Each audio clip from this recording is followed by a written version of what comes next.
Today is June 24th, 2012, and we are interviewing Robert L. Rothe at Quincy, Illinois.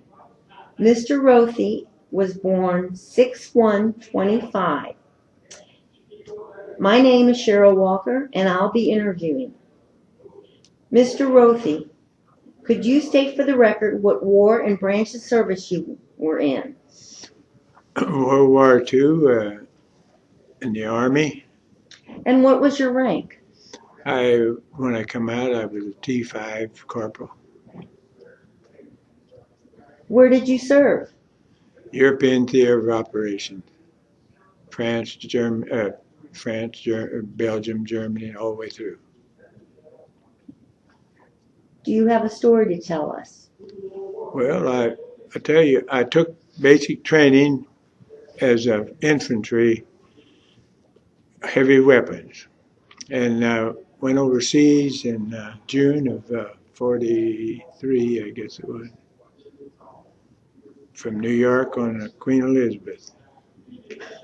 And I was over about a month. That I went in on Normandy, but I was there about a month, and they took all of us out and put us in a truck company. The supply lines were getting pretty long across France, and they couldn't keep up with it. So they made a truck driver out of me, and I drove a truck then pretty well through the rest of the World War II. Supplies to the front, prisoners to the rear. And, well, that was the main thing we done. And there's a lot of things that went on between there. But I was wasn't in the Battle of the Bulge, but I was in Antwerp, Belgium during the Battle of the Bulge, and that's where the Germans wanted to take back because they had already taken everything else up there, but they didn't make it. And what was that like? Well, our higher ups were in the process of getting our trucks out of Antwerp because that's where our supplies were coming in at that time. And that was the main thing what we had to do is see that we got our equipment out before the Germans got there. They were 10 miles away at that time. Did you see a lot of combat? No actual combat of killing, but I went through the places that were flattened and, they hadn't cleaned the beaches up in Normandy yet when I got there. And they were pretty grassy.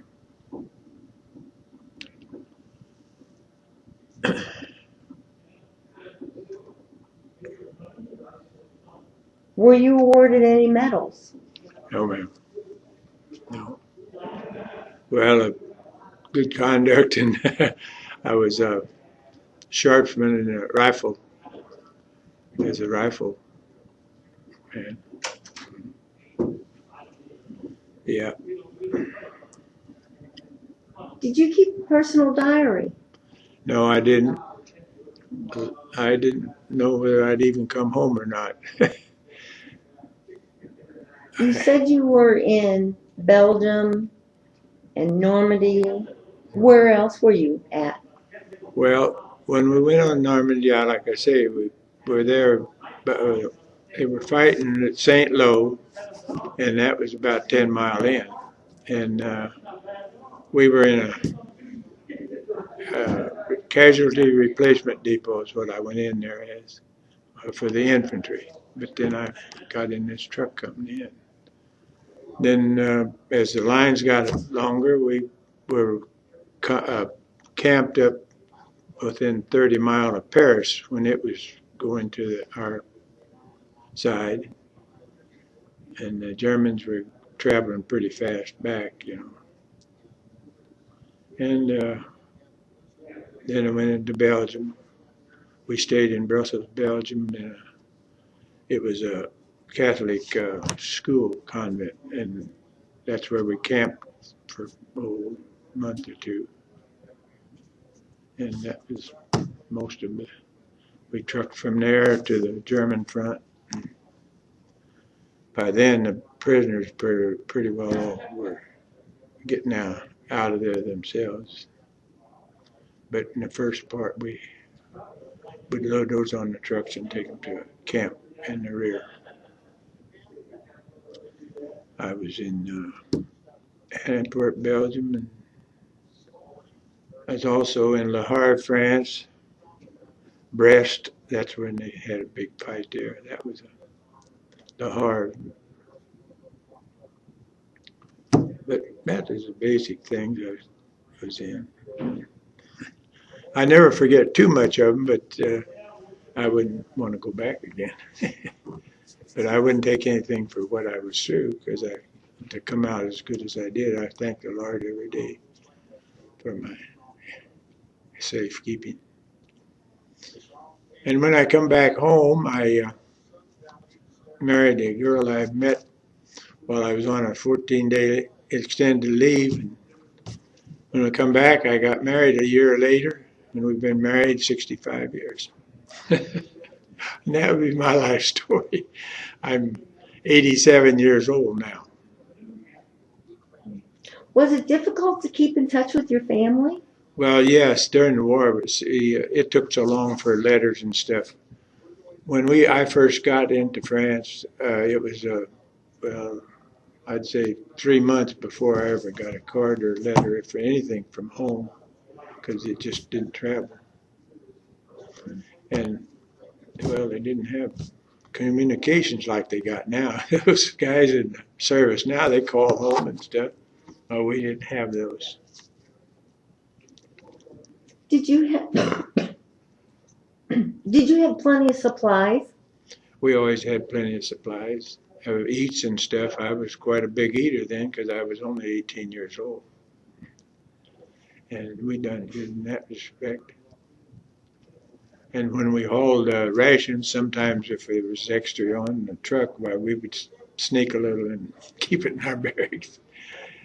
Is there anything that you won't eat now because of the No, ration? not really. I had never, I ate good while I was in there. Did you see any entertainment? Once in a while, 2 or 3 different times, there was a USO group, entertained, and we would be out usually in the field somewhere. And we stayed outside of Paris there for a month out in a field where we had the tarps on our trucks, and we had three guys to a truck or tent, and that's what we slept in.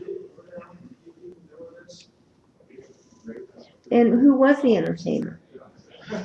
Well, I don't really remember. They were stars from home around, but there was at that time. I think Bob Hope was there one time, and we saw him.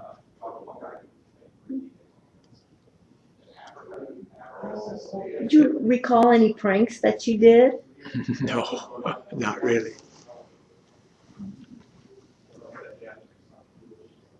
When was your service over? What day was it? Do you remember? I don't remember exactly. It was night after the war was declared over. See, I was in for duration in 6 months, they called it then. So it was, as I got built up points overseas, I got so many points, and then I got to come home. And I told my wife later on if I knew that I was going to get that sick coming home, as I did going over. I mean, I didn't go over on it. The Queen Elizabeth was just like an excursion, And I got sick coming home, and I said I'd probably stayed over there. But we got 4 children. They're all good. They take care of us.